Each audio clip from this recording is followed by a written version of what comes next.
TS Singhdeo जिलाध्यक्ष बनने को तैयार हैं भाई। क्यों जिलाध्यक्ष बनने को तैयार हैं? डिप्टी सीएम थे, इससे पहले 6-7 महीने पहले डिप्टी सीएम थे, और डिप्टी सीएम जिलाध्यक्ष बनने के लिए तैयार हैं। क्यों तैयार हैं? आपके मन में भी सवाल आया ना कि क्यों तैयार हैं, और क्यों डिप्टी सीएम रहे इतने बड़े कद के नेता प्रतिपक्ष रहे इतने बड़े कद के नेता टीएस सिंहदेव जिलाध्यक्ष बनने को क्यों तैयार हैं? जानना चाहते हैं तो चलिए पूरी खबर बता देता हूं। पूरी खबर क्या है?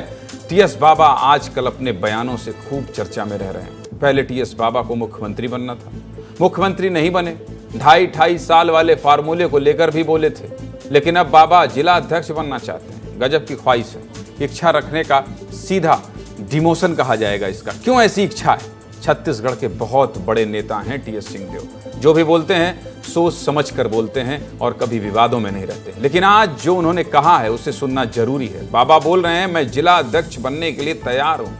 आप समझ रहे हैं, जब कांग्रेस की सरकार थी तो टीएस सिंहदेव मुख्यमंत्री बनने की रेस में थे। जब मुख्यमंत्री बनने का चुनाव हो रहा था तो मैं टीएस सिंहदेव के बंगले पर था। वहां 30-40 विधायक थे, 30-40 विधायक थे, और टीएस सिंहदेव, चरणदास महंत, ताम्रध्वज साहू, भूपेश बघेल कहां थे? दिल्ली में थे, आला कमान के पास। बस इंतजार हो ही रहा था कि कभी भी नाम का ऐलान हो सकता है, लेकिन उस समय चूक गए।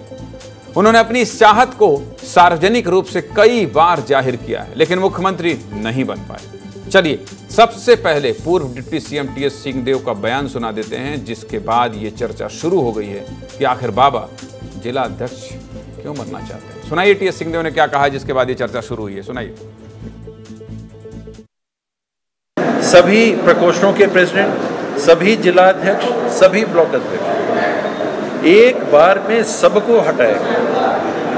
उसके बाद से ये चर्चा पकड़ ली कि और जगह भी ऐसा हो सकता है। देखो, आप जिला कांग्रेस का अध्यक्ष बोलोगे तो जिला कांग्रेस का अध्यक्ष बन जाऊंगा, जो जिम्मेदारी।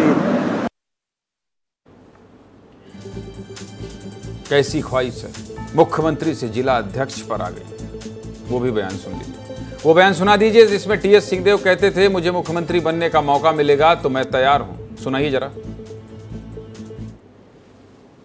मौका मिलता तो प्रयास करते। जब आदमी उस स्थिति में नहीं रहता है तो नेगेटिव सामने नहीं आता है। एक संभावना है कि अभी कांग्रेस की सरकार नहीं बनी, ये तो एक सच्चाई हो गई, सरकार नहीं बनी। अगर ऐसा होता तो शायद हो जाता। अभी उस क्षेत्र में ये विचार है कि ये तो रिजल्ट तो सामने है कि हम लोग 35 ही जीत पाए, पर मौका मिलता तो मेरे मन में था कि काम करें। मुख्यमंत्री बनने का मौका किसको अच्छा नहीं लगेगा? मौका मिलता तो काम करते। टीएस सिंहदेव बोल रहे हैं कि प्रदेश से लेकर ब्लॉक स्तर पर कई पद खाली हैं, जल्दी ही उन पदों पर नियुक्ति की जाएगी। इसके लिए हाई कमान से अनुमति मांगी गई है। इसी के साथ बाबा कह रहे हैं मुझे जिला अध्यक्ष की जिम्मेदारी मिली तो निभाने को तैयार हूं, पार्टी जो जिम्मेदारी देगी स्वीकार है। ये बहुत बड़ा बयान है। ये टीएस सिंहदेव की उनका पॉलिटिकल बैकफुट है या इसके पीछे कोई बड़ा संदेश देना चाहते हैं सिंहदेव, इसको भी आपको समझा देता हूं। हार के बाद कांग्रेस पार्टी में छत्तीसगढ़ के बड़े बड़े नेताओं को जिम्मेदार ठहराया जा रहा था। इसमें कौन कौन नेता शामिल हैं पहले देख लीजिए, नाम देख लीजिए। पहला नाम है छत्तीसगढ़ के पूर्व मुख्यमंत्री भूपेश बघेल का, दूसरा नाम है पूर्व डिप्टी सीएम टीएस सिंहदेव का, तीसरा नाम छत्तीसगढ़ कांग्रेस के अध्यक्ष दीपक बैज का, चौथा नाम है नेता प्रतिपक्ष चरणदास महंत का, पांचवा नाम है छत्तीसगढ़ के पूर्व मंत्री ताम्रध्वज साहू का। ये सभी वो बड़े नेता हैं जिसके बाद हार के बाद ये कहा जा रहा था कि ये आपसी तालमेल नहीं थी नेताओं में, ये कहा जा रहा था, ऐसी चर्चा थी। इस बयान के पीछे क्या मायने हैं इसे भी समझ लीजिए। दरअसल छत्तीसगढ़ में पार्टी को पूरी तरह से बदल देने की कोशिश है। सिर्फ जिला अध्यक्ष नहीं, जैसे उड़ीसा में कांग्रेस की हार के बाद संगठन को पूरी तरह से बदल दिया गया है। सभी प्रकोष्ठ के प्रदेश अध्यक्ष, सभी जिला अध्यक्ष, सभी ब्लॉक अध्यक्ष एक साथ सब बदल दिया गया। उसी तरह छत्तीसगढ़ में प्रदेश अध्यक्ष से लेकर ब्लॉक लेवल पर बदलाव करने का इशारा कर रहे हैं टीएस सिंहदेव। सुनिए। जो कार्यकारिणी की हुई थी उसमें ये चर्चा आई थी कि कुछ जिले हैं जहां हम जिला कांग्रेस अध्यक्ष नहीं मनोनीत कर पाए। शायद 4 ऐसी जिला कांग्रेस कमेटियां हैं और कुछ ब्लॉक कांग्रेस कमेटियां हैं। कुछ प्रदेश के पद हैं जहां लोगों ने पार्टी छोड़ दी, दूसरे दल में शामिल हो गए हैं, और उन पदों को भरने की अनुमति मांगी जाए। और प्रदेश अध्यक्ष जी ने अनुमति मांगी भी है, वो जैसे ही मिलती है वो पद भरे जाए। बाबा के इस बयान से ये तो समझ में आ गया कि विधानसभा और लोकसभा चुनाव में हार के बाद पार्टी के अंदर सब कुछ ठीक नहीं चल रहा है। पर्दे के पीछे बहुत उथल पुथल है गुरु, बहुत उथल पुथल की स्थिति है। 6 अगस्त को हमारे सहयोगी दिलीप जायसवाल ने बाबा के से बात की थी। तब भी टीएस बाबा ने 2.5 साल के सीएम बनने वाले फार्मूला को हार का कारण माना था। 2.5 साल वाला बयान अभी भी जिंदा है, अभी भी जिंदा है, और उसको लेकर बाबा के अंदर थोड़ी कसक तो है ही। 2.5 साल वाला बयान भी सुनाइए भाई।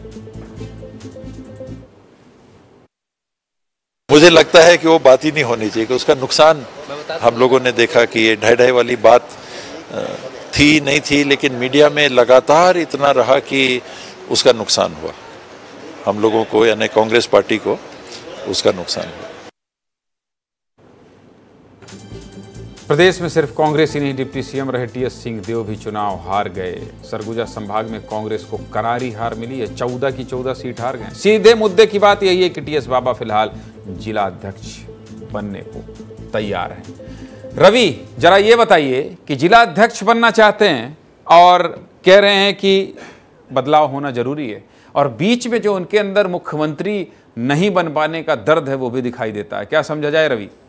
5 साल जब कांग्रेस की सरकार रही तब मुख्यमंत्री बनने की चाहत भूपेश बघेल के साथ साथ टीएस सिंहदेव को भी रही। टीएस सिंहदेव लगातार कहते रहे, सार्वजनिक रूप से कहते रहे कि मुझे मौका मिले तो मैं भी छत्तीसगढ़ की सेवा करूंगा, मैं भी कप्तान बन जाऊंगा। वो चाहत आज भी उनके अंदर जिंदा है, और सरकार हट गई है, सरकार चली गई है, फिर भी उनके अंदर जिंदा इसलिए है क्योंकि वो चाहते हैं कि राज्य के प्रदेश अध्यक्ष बन जाए। क्योंकि भूपेश बघेल जब प्रदेश अध्यक्ष बने थे और 5 साल मेहनत की और सरकार लाए, उनको श्रेय मिला और उनको मुख्यमंत्री बनाया गया। उसी तरह अब जब चुनाव फिर आने वाले हैं तब तक ये मेहनत करें और सरकार बनाएं और उसके बाद इनको श्रेय मिले और ये भी राज्य के मुख्यमंत्री बन जाए। उनकी यही आखिरी इच्छा है, और इसी आखिरी इच्छा को पूरी करने के लिए वो अपना अपना दांव खेल रहे हैं। और टीएस सिंहदेव हमेशा से राजनीतिक रूप से बहुत मंझे हुए नेता माने जाते रहे हैं, तो जिला वही मैं भी सोच रहा हूं। ये बिल्कुल आप ठीक कह रहे हैं कि वो कभी ऐसा बयान देते नहीं है कि उलझ जाएं, फंस जाएं या फाउल जैसा हो जाए, लेकिन वो लगातार मुखर हैं इस समय और खूब बात कर रहे हैं मीडिया में, इसलिए ये सवाल पनप रहा है। बहुत शुक्रिया रवि, आपका बहुत बहुत धन्यवाद।